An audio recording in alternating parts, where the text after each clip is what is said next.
दोस्तों, जो व्यक्ति दिल से ख्वाहिश रखता है, जिस चीज की चाहत रखता है, वो एक ना एक दिन जरूर पूरी होती है। जिस सपने के लिए वो जी जान से मेहनत करता है, पूरी कायनात उस सपने को सच करने में जुट जाती है।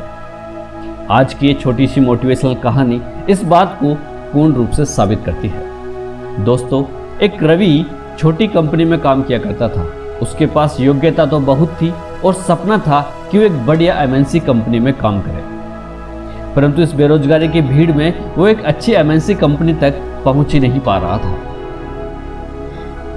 जब भी वो किसी एमएनसी कंपनी का इंटरव्यू शेड्यूल पढ़ता तो उसे खुशी तो बहुत होती, परंतु उसके मन में एक डर सा बैठ जाता था कि कहीं ना कहीं अगर वहां भी इतनी भीड़ हुई तो मेरा सिलेक्शन शायद नहीं होगा।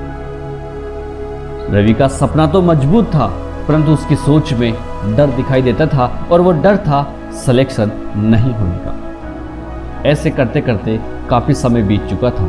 एक दिन रवि सुबह उठता है और अखबार देखता है।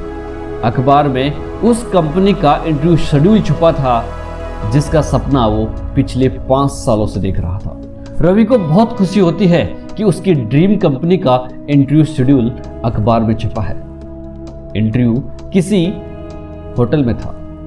रवि ने पूरी तैयारी करना शुरू कर दिया और सोच लिया कि इस बार तो मुझे सिलेक्शन लेकर के ही रहना है और मैं पूरी तैयारी के साथ जाऊंगा। रवि उस स्थान पर पहुंचता है जहां पर इंटरव्यू होना था, परंतु वहां का नजारा देखकर वो दंग रह जाता है। 20 पोस्ट के लिए पहले से ही 200 व्यक्ति खड़े थे। रवि नर्वस तो हो रहा था, परंतु उसका सपना था कि मुझे आज सिलेक्शन लेना ही लेना है।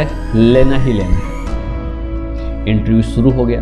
एचआर ने एक एक करके इंटरव्यू करना शुरू कर दिया। 2 घंटे तक रवि अपने बारी का इंतजार कर रहा था। 2 घंटे बाद एक अजीब सी प्रतिक्रिया वो देखता है कि जो व्यक्ति इंटरव्यू देने के लिए एचआर के पास 5 से 10 मिनट बाद वापस लौट रहे थे, अब कुछ लोग 2 से 5 मिनट में ही वापस लौट रहे हैं। रवि समझ चुका था कि एचआर को 20 लोग मिल चुके हैं और शायद वो मुझे भी ना कह देंगे, और वो रवि वहां पर टिका रहा और अपनी बाजी का इंतजार करता रहा। रवि का नंबर आया।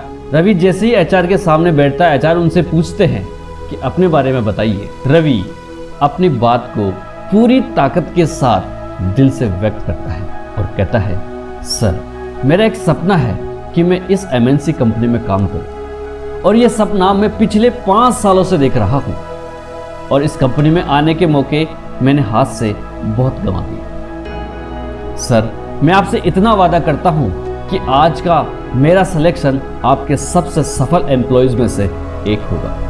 इस कंपनी को मैं परिवार की तरह समझूंगा और इस कंपनी की ग्रोथ के लिए जी जान लगा दूंगा। सर, बस आप मुझे मेरा सपना हकीकत में बदलने का मौका दे दीजिए।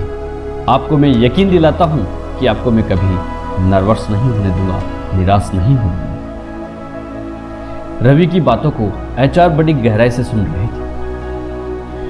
एक लंबी सांस लेने के बाद एचआर बोलते हैं रवि को, रवि, मुझे यकीन हो गया है कि इस कंपनी को आप जैसे एम्प्लॉयज की सख्त आवश्यकता है, और आप में वो सारे गुण हैं, वो सारी योग्यताएं हैं जो इस पोस्ट के लिए होनी चाहिए।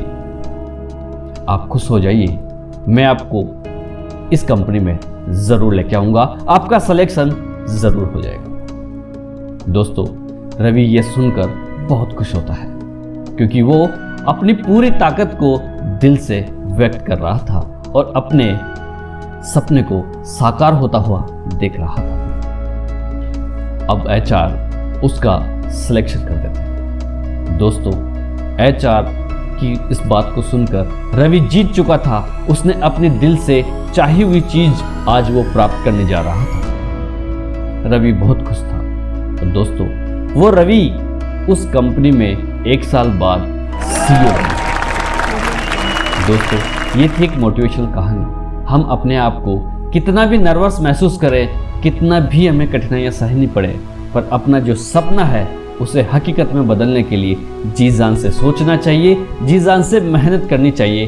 वो कायनात उस सपने को आपकी झोली में ला करके रखती है। दोस्तों, ये थी मोटिवेशनल कहानी। आपको कैसी लगी कमेंट्स ज़रूर कीजिएगा, और हाँ, चैनल पर अगर पहली बार विजिट कर रहे हैं तो चैनल को सब्सक्राइब कर लीजिएगा, साथ ही नोटिफिकेशन बेल को ऑन कर लीजिएगा ताकि इसी प्रकार की बेहतरीन मोटिवेशनल स्टोरीज और मोटिवेशनल पोइट्रीज आप तक पहुंचती रहे। चलिए दोस्तों, मिलते हैं अगले वीडियो में।